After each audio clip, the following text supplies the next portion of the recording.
Hello friends, स्वागत है आप सभी का मेरे चैनल शायना गोयल पर। सो फ्रेंड्स, इस सेशन में हम डिस्कस करने वाले हैं अबाउट द इंडियन एडोलसेंस। क्या इनके कैरेक्टरिस्टिक्स हैं, चाहे वो फिजिकल हैं, कॉग्निटिव हैं, सोशल, इमोशनल, स्पिरिचुअल।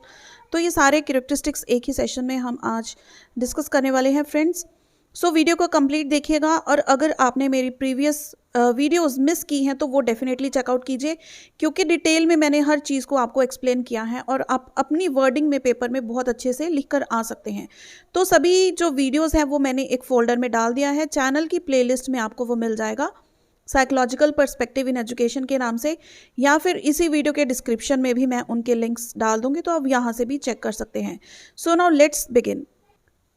सो देखिए, जैसे कि हमने ग्रोथ एंड डेवलपमेंट में डेवलपमेंट के जो स्टेजेस हैं वहाँ पर हमने एडोलसेंट्स के बारे में डिस्कस किया था। तो ये ऐसा पीरियड है ह्यूमन ग्रोथ में जो आता है चाइल्डहुड और एडल्टहुड के बीच में। ठीक है, ये 10 साल की उम्र से 9-10 साल की उम्र से स्टार्ट हो जाता है और 19 की उम्र तक, 19-20 की उम्र तक हम कहते हैं कि रहता है। नेक्स्ट स्लाइड में आपको पता लगेगा इसके 3 फेजेस होते हैं एडोलसेंस के। ठीक है, तो सबसे पहले देखिए इसका जो लिटरेरी मीनिंग है, ये लैटिन वर्ड से डिराइव किया हुआ है, एडोलसेर मीनिंग टू ग्रो अप। ठीक है, जैसे ये ट्रांजिशन होती है physical and psychological human development, और ये एज ऐसी होती है, इसको हम बहुत रिस्की एज कहते हैं। ठीक है, इसके लिए आप जो मर्जी कुछ लिखिए, एडोलसेंस की एज से आप जस्ट अभी गुजर कर आए हो तो बहुत बेटर आप इस चीज़ को जानते हो।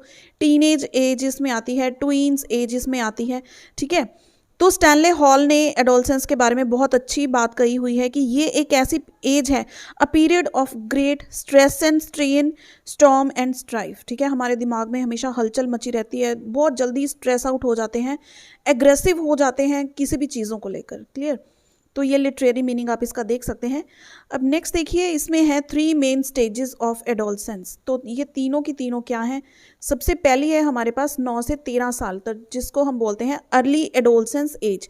ठीक है, जब बच्चा, हम कहते हैं कि 4th 5th की क्लास में, 4th क्लास में होता है, तो वो आता है अर्ली एडोलसेंस में, वो एंटर कर जाता है 4th क्लास से लेके 8th क्लास तक कह लो, या फिर 7th क्लास तक कह लो, इस तरह का थोड़ी सी फ्लक्चुएशन होती है। ठीक है, तो उसके बाद आती है मिड एडोलसेंस, जब बच्चा होता है 9th 10th क्लास में। ठीक है, तो ये होती है mid adolescence age. This stage is distinguished by the development of separate identity from parents. ठीक है, पेरेंट्स से बच्चा अपनी खुद की आइडेंटिटी फील करने लगता है, वो खुद को थोड़ा सा बड़ा बड़ा फील करने लगता है। ठीक है, तो लेट एडोलसेंस एज होती है 16 से 19 साल तक, 16 से 20 साल तक, ऐसे हम कह सकते हैं। ठीक है, यहाँ पर बच्चे की जो फिजिकल डेवलपमेंट है ना, वो बिल्कुल कंप्लीट हो जाती है। हम कहते हैं कि फिजिकल जो ग्रोथ है, फिजिकल डेवलपमेंट मीन्स क्या? ग्रोथ। ठीक है, डेवलपमेंट का जो फिजिकल एस्पेक्ट है हम उसको ग्रोथ कहते हैं, कि बच्चे की जो बॉडीली स्ट्रक्चर है उसमें जो चेंजेस आने हैं, कोई हाइट है, वेट है, ठीक है, जो भी फिजिकल चेंजेस आते हैं वो 18 साल की उम्र तक आ जाते हैं, उसके बाद ज़्यादा चेंजेस नहीं आते हैं। ठीक है, तो ये होता है लेट एडोलसेंस। तो ये तीनों चीज़ें भी आपने मेंशन कर आनी है। अगर आपको कैरेक्टरिस्टिक्स पूछे जाते हैं तो आप थोड़ी सी इंट्रोडक्शन तो देंगे ना, कि 3 तरह की इसमें स्टेजेस होती हैं, फिर आप इसके कैरेक्टरिस्टिक्स पर बढ़ेंगे। क्लियर? अब हम देखते हैं इसके जो development characteristics of young adolescence क्या होते हैं। अब देखिए, जैसे कि हमने जो पॉइंट्स डिस्कस किए हैं कि ये बहुत क्रिटिकल टाइम होता है, आइडेंटिटी को लेकर बच्चे बहुत कंफ्यूज होते हैं, रोल कंफ्यूजन होती है यहाँ पर। ठीक है, with the outset of puberty comes an explosion of growth, physical, intellectual, emotional, social, spiritual, सभी तरह की हम कहते हैं कि ग्रोथ होती है और दिमाग में पूरी हलचल होती है। इस टाइम पे हम दूसरों की अटेंशन पाना चाहते हैं एडोलसेंस टाइम पर। ठीक है, हमारी किस तरह की क्लोथिंग है, कौन हमें देख रहा है, हमारी हम किसको इन्फ्लुएंस कर पा रहे हैं, ये सारी चीज़ें हमारे लिए बहुत ज़्यादा मैटर करती हैं। ठीक है, पीयर ग्रुप हमें इन्फ्लुएंस करने लगता है, या फिर कोई हम मूवीज़ में देखते हैं कोई लेटेस्ट ट्रेंड है तो हमें लगता है कि हमें वही कपड़े चाहिए, वही हेयर स्टाइल चाहिए, सारी चीज़ें हमें एग्रेसिव होते हैं बच्चे इस टाइम पर। क्लियर? 1 बाय 1 हम इसके जो कैरेक्टरिस्टिक्स हैं वो देख लेते हैं। सबसे पहले देखिए, फिजिकल क्या होते हैं कि it is the onset of puberty.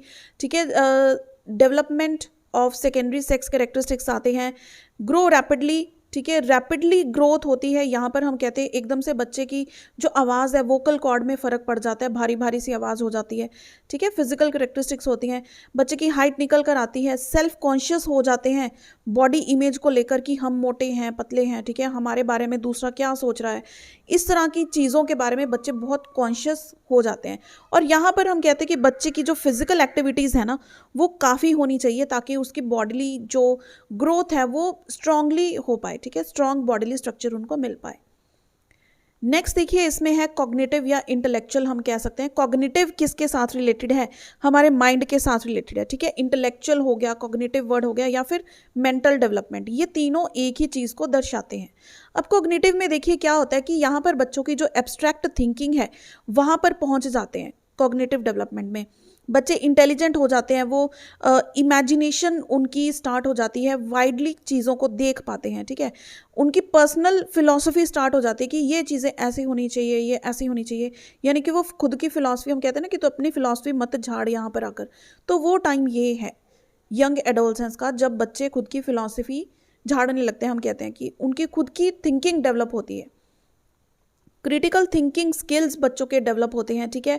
Becomes argumentative. अब ये अक्सर बच्चे, जब पेरेंट्स बच्चों को कुछ कहते हैं कि बेटा आप ऐसे करो ऐसे करो, तो बच्चे बोलते हैं मम्मा अब मैं बड़ा हो गया हूँ, छोटा नहीं हूँ, आप मुझे मत समझाओ, ठीक है। आर्ग्यूमेंट्स होते हैं बच्चों के बीच में, पेरेंट्स के बीच में, और वो खुद को मैच्योर समझने लगते हैं, जबकि वो अभी एडोलसेंस है, मैच्योर नहीं है, एडोलसेंस है। आर्ग्यूमेंट स्टार्ट हो जाते हैं, वो डिसीजन मेकिंग स्किल्स अपने डेवलप करते हैं। उन पर पेरेंट्स अपने कोई भी डिसीजन थोप नहीं सकते कि बेटा आपने ऐसे ही करना है, ऐसे ही करना है।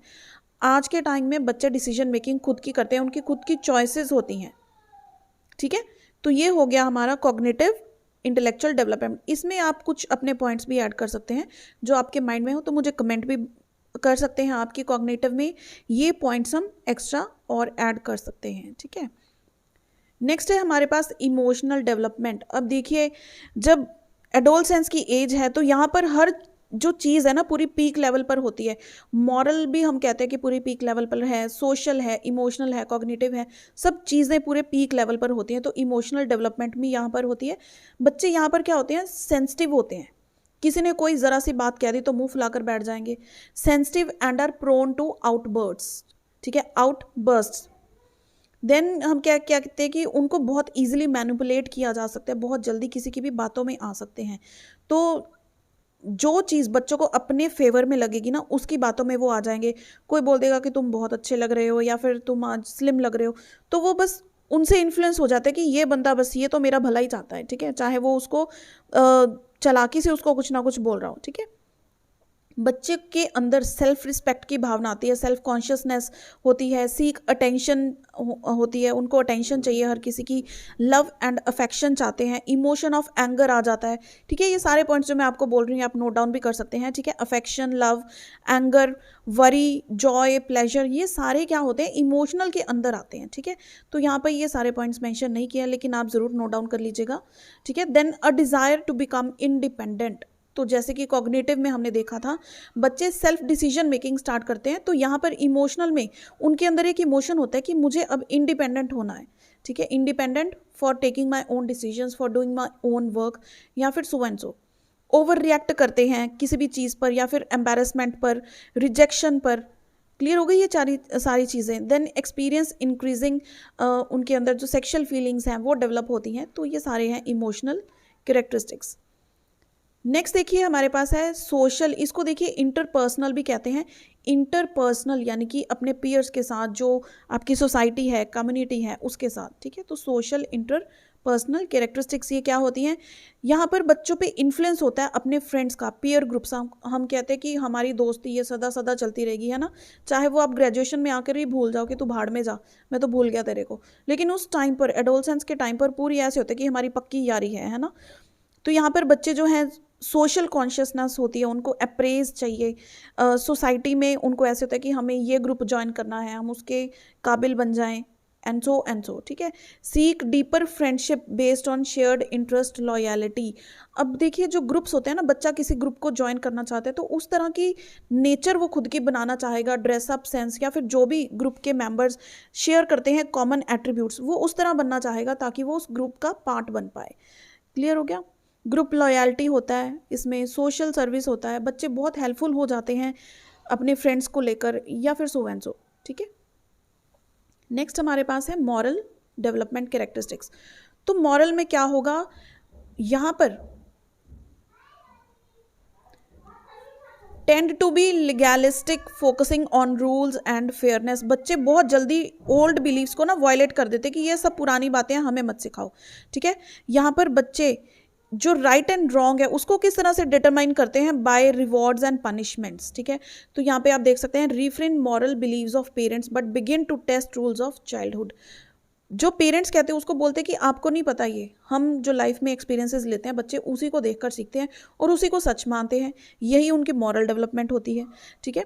Then they basically seek approval from others about their own choices. For example, जैसे हमने कपड़ों की बात की है या फिर कोई और चीज़ों को रिलेटेड, जब तक दूसरा बंदा उसको प्रेज नहीं करता उनको ऐसे लगता है कि डाउटफुल सा लगता है, ठीक है। तो जब कोई दूसरा पर्सन उनकी चॉइस को अप्रिशिएट करता है, अप्रेज करता है, तो वो भी हम कहते हैं कि मॉरल कैरेक्टरिस्टिक होती है कि हाँ, उस पर्सन की तरफ उनका झुकाव हो जाएगा कि वो मेरे हक की बात कर रहा है एंड सो ऑन, ठीक है। तो यहाँ पर हमारी ये मॉरल कैरेक्टरिस्टिक्स है। तो देखिए इसमें स्पिरिचुअल कैरेक्टरिस्टिक्स भी हैं, आप चाहें तो इनको भी देख सकते हैं। वैसे आपके सिलेबस में जो है वो है moral, cognitive, emotional and social, ये कैरेक्टरिस्टिक्स हैं। तो स्पिरिचुअल होती हैं जो हमारी अंतरात्मा के साथ रिलेटेड होती हैं, विच decides what is right what is wrong, ठीक है, जो हमें इंटरनली सही लगती हैं या गलत लगती हैं। सो फ्रेंड्स, यहाँ पर हमारा ये कैरेक्टरिस्टिक्स का टॉपिक जो है ये कंप्लीट होता है। तो इसको आप ध्यान से, अगर आपने वीडियो सुन ली है ना, तो आप अपनी वर्डिंग में आई एम श्योर पेपर में अच्छे से लिख कर आ सकते हैं।